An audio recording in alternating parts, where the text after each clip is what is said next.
Hello guys! Hello! Air signs, Gemini, Libra, and Aquarius.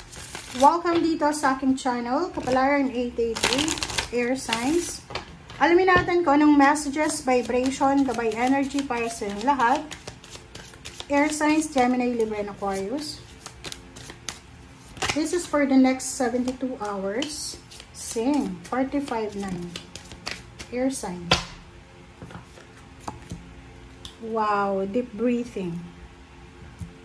Okay, so ang nakikita ko sa inyo dito, air signs, possible na yung iba sa inyo dito is same sa ibang zodiac sign na nag-exercise kayo, nag-yoga, nagre-relax.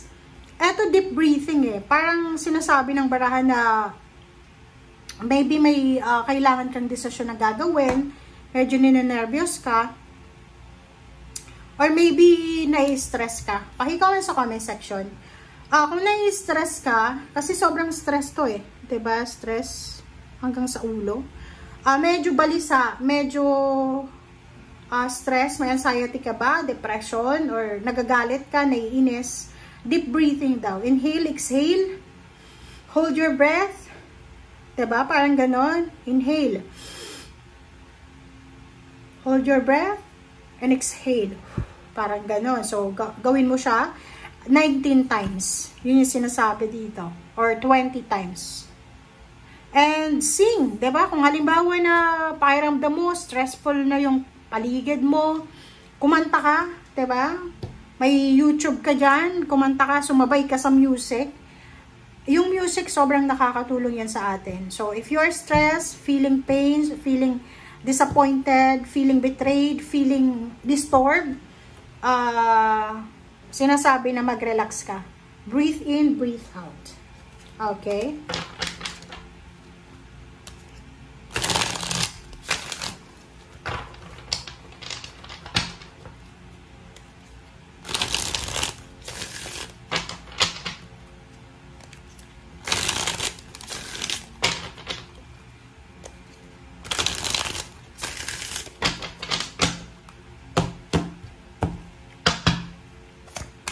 Okay, yung center mo ngayon is universe. This is destiny. This is the universe. 8 of torches, 8 of wands, and 4 of cups. Wow. Okay, air signs, Gemini, Libra, and Aquarius. Kung makikita mo dito, sinasabi ng barahan na the universe is watching you. Okay? The universe is watching you, and the universe is super generous sa 72 hours na to. So, kung ano man ang hihingin mo, hilingin mo na siya. Okay? So, 8 of torches, isang balita, isang napakabilis na balita, ang posibleng darating sa'yo. Maybe you're waiting for a text, for a call, or for any messages from someone. And, sinasabi ng baraha sa'yo, like, for example, eto, isang balita about good news, like celebration. Posibleng ikaw ay may imbitahan sa isang kasal, bilang ninang, abay, or kung ano pa man. Or posibleng ikaw ay makakatanggap ng message, reply, sa taong sinendan mo ng message. Parang gano'n. Itong 4 of cups na to. 2 of pentacles and 9 of cups. Nakikita ko sir dito na yung good news na matatanggap mo is all about money, celebration. So, maybe you're planning for a big celebration and wala kang pera. Like for example, wala kang pera. Ang good news dito, isang kapamilya or isang kaibigan, isang kakilala, ang posibleng tutulungan ka para sa perang pangangailangan mo.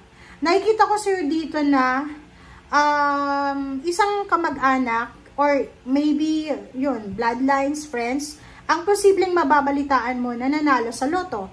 Or posibleng may kapamilya ka dito na mababalitaan mo na na-promote sa trabaho or nakakuha ng trabaho. Okay. 7 of Swords. Wow. So, dito nakikita ko na meron dito, mag-iingat ka. This is a warning para sa mga air signs, Gemini, Libra, and Aquarius.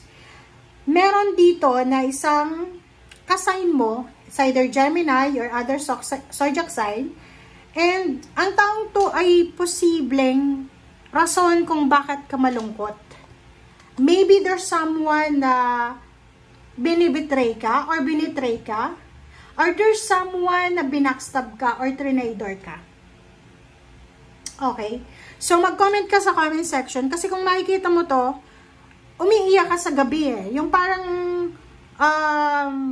pwedeng ano to, mag-boyfriend, girlfriend, tapos nakipag-break yung isa kasi nahuli niya na may third party. Parang ganon. Or posibleng, umiiyak ka dito, you're suffering, umiiyak ka because may mga tao sa paligid mo na hindi mo dapat pagkatiwalaan pero itiniwala mo lahat.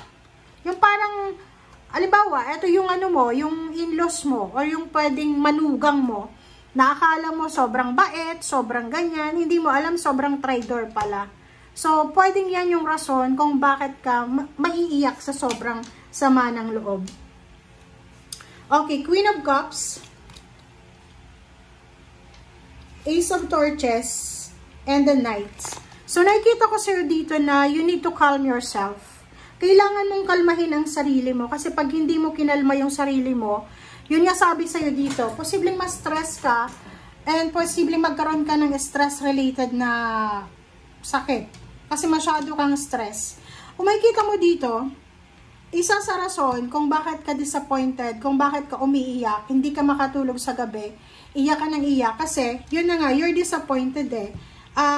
May nalaman ka na kwento, or may nalaman ka, like for example, nalaman mo na yung anak mo niloloko ng magulang mo, ay ng manugang mo, diba? As either yung anak mo, may third party yung asawa niya, and nalaman mo yun, naawa ka sa anak mo, pero hindi mo masabi-sabi, because alam mo na masasaktan yung anak mo. Kasi yung manugang mo, siya yung buhay ng anak mo. Parang ganon. So, nakikita ko sir dito, may nalaman ka eh. May nalaman ka na isang tao na nang tatraidor sa'yo or sa pamilya mo. Pero hindi mo mailabas since isa kang Libra eh. Kasi ang Libra ganon eh. Kikim-kimin niya lang yon hanggang sa sumabog siya. Magsasuffer ka alone eh. So, sinasabi ng Ace of Torches na to and the Knight na ano man itong problema na pinagdadaanan mo, ano man itong sekreto na natuklasan mo, ano man itong sakit na nararamdaman mo sa ngayon, huwag mong iisipin na hanggang dyan na lang. Yun nga sinasabi, deep breathing, breathe in, breathe out. Okay? Kailangan mong alagaan yung sarili mo eh. Diba? Isipin mo kung sino man ang traidor na to sa buhay mo, walang kwenta siya eh. Kasi traidor siya. Alam mo yung mga traidor na yan, mga backstabber, traidor, mga wala yung mga hiya sa buhay nila, sa katawan nila, kasi intentional yan eh. Yung pagbabackstab, pang-traidor, pang-chichismis, intentional yan eh. Alam mo, ako, hindi ako mismo nagtatrust sa mga chismosa, sa backstabber and sa traidor. Kasi intentional yun eh. Hindi nila masasabing, sorry, na-chismis kita, sorry, hindi. Bago mo dapat kinuwento, chinismis, bago mo ako siniraan, bago mo linoko ako, dapat pinag-isipan mo yun. Na ano bang mararamdaman ko? Okay, paano kung ikaw yung niloko? Ano bang mararamdaman mo, diba? So, huwag mong i-stressin ang sarili mo sa mga walang kwentang bagay, walang kwentang tao. Kasi yung mga taong yan, mabubuhay yan kahit wala ka. Okay? So, kaya nga ini-stress ka nila eh. Kasi kung mahal ka ng mga taong yan, hindi ka i-stressin nila. Okay? So, thank you guys for watching. Bye!